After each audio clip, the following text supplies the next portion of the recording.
Half the people who come on a spiritual journey come because of some great loss, something that's broken their heart or broken their life. The death of someone they love, the death of a child, the end of a marriage, the loss of their business, something where they thought they knew who they were and where they were going, and the world falls apart.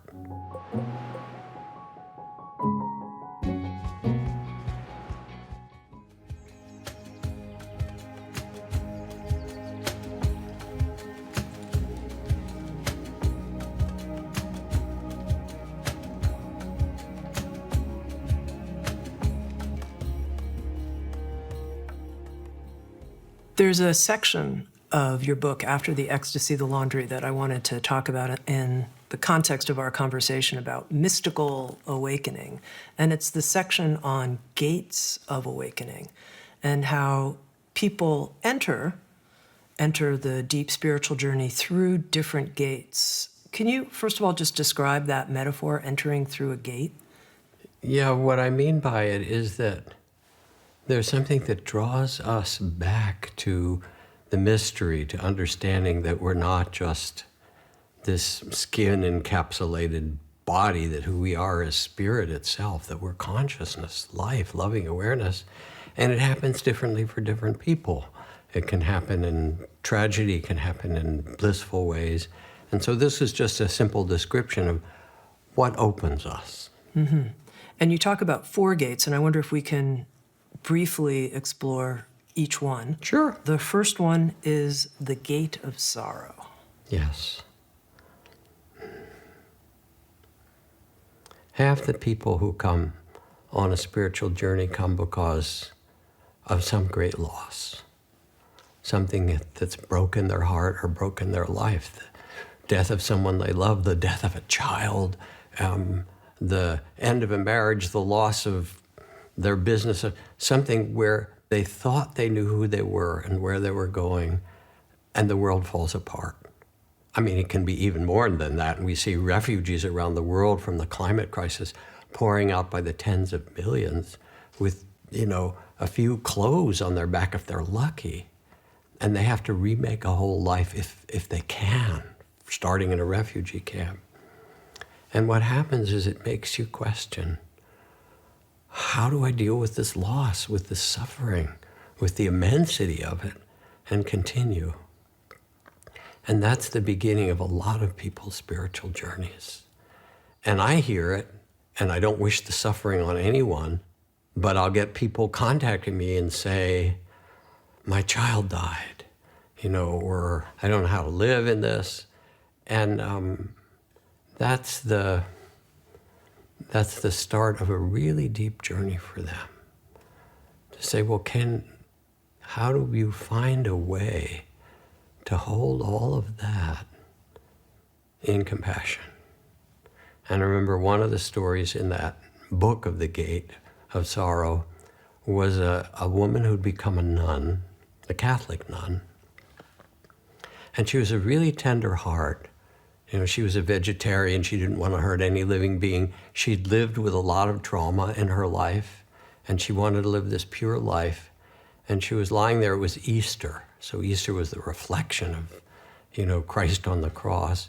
And she looked at the crucifix and Christ on the cross, and all of a sudden, she saw all the sorrows of the world. She saw the animals on their way to slaughterhouses, the countless wars that we've had, the illnesses that took away people's children, the environmental destruction. I could go on. And she began to weep for the sorrows of the ocean of tears. They're not personal tears, they're the tears of the way, of opening. And then she said, all of a sudden, I became Mother Mary. I became, in the Buddhist tradition, the Bodhisattva of compassion, Kuan Yin, and I could hear the cries of the world, and I knew that I could open my heart to the great heart with Mary or with Kuan Yin to hold all these tears. And she became changed by that because she was able to see the sorrows and also know that there's something even bigger, that that's not the end of the story, that there's a compassion and love even bigger than all the tears that we weep. The second gate, Jack, I think is probably more mysterious for a lot of people. You call it the gate of emptiness. Can you describe that? Yeah, the gate of emptiness is that moment when you look back and you realize all the things that seem so real are gone. All we actually have is the present moment. The rest of it's just an idea, just a thought. All we have is the reality of the present. That's it. And you start to see that everything that seems so solid is gone, that the nature of things is to appear out of nothingness, to be experienced, and then to dissolve as your own life will, as the things around you, as these events and experiences. We tend to feel that it's so solid, but it's not. You also refer to the gate of the eternal present. And I think that's interesting, especially the word eternal, and that might confuse people. What do you mean by that? By eternal, I mean the timeless present, that we exist creating time. Our mind creates time. It's, this kind of thinking brain, which is partly also where fear and self-protection and creativity and capacity, all those things are there. We never go anywhere. We're always just here. And those are our thoughts about past, future, what might not, what did, what didn't, and so forth. And so there's a way in which when we see that and step back, there's a sense not that we're living in linear time, but there's a timeless dimension. There's a vastness and a stillness. Time is created in our minds, and there's a timelessness that's available to all of us when we drop into this deep, vast stillness. And then the fourth gate that you reference is the gate of oneness. The gate of oneness. Our sense of separation is a complete fiction. Scientifically, we breathe in and out. I read this thing that says, what's the likelihood that this next breath you take will have one molecule from Julius Caesar's dying breath? And coming from a scientific family, I said, okay, that's a cool question. How many molecules are there in one mole of air? One, a little more than a liter, okay. Avogadro's number, 10 to the 23rd zeros. How many liters of air are there in the atmosphere? And I looked it up, how many kilometers, and get down to liters.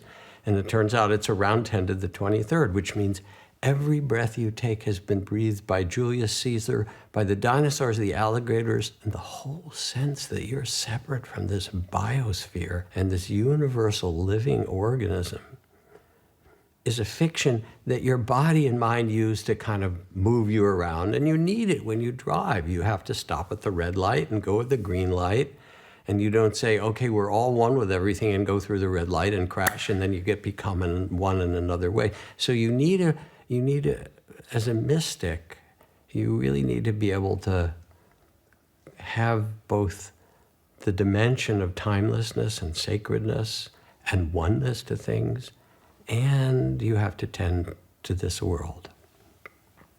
We all know the experiences of oneness. We know it making love and dissolving in that way. As Alice Walker wrote of one character, one day I sat there like a motherless child, which I was, and it come to me, that feeling of being a part of everything, and I knew if I cut a tree, my arm would bleed. And I laugh and I cry and I run all around the house. When it happens, you just can't miss it. And there's something in our consciousness itself that knows this is true. Yes, we know it intellectually, but it's more than that. You know, when you look in the eyes of a baby and something starts to melt and dissolve and you realize, wow, here we are in this human incarnation. good luck, baby. You know, you get the ride too. There's something extraordinary.